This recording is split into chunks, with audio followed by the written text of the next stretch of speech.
আজি আমাৰ ঘৰলৈ আহিলে ৰাংগাদাকতো সকলোৱে চিনি পায়, মানে সৰু ল'ৰা ছোৱালীৰ পৰা একদম ডাঙৰ মানুহলৈকে সকলোৱে চিনি পাব। আৰু ইউটিউবত চাইহে থাকোঁ, আজি আমাৰ ঘৰলৈ আহি গ'ল ফাইনেলি।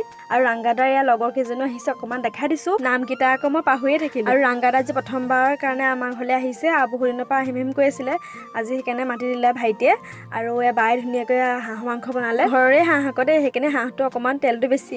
আৰু এয়া 4জন মানে ভাতটো খাই দিলে, আগতীয়াকৈ দি দিছোঁ। আৰু মা, বা, মই আৰু ৰাংগাদা আৰু এজন আমি কেইজনে অকণমান দেৰিকৈ খাইছোঁ। আৰু এইপিনে ৰাংগাদা কিবা এটা কয়, আপোনালোকক শুনিবচোন। তো ৰাইজ নৱেম্বৰ 17 তাৰিখে এই কাৰোবাৰ বিয়াখন আছে, আহিব সকলো।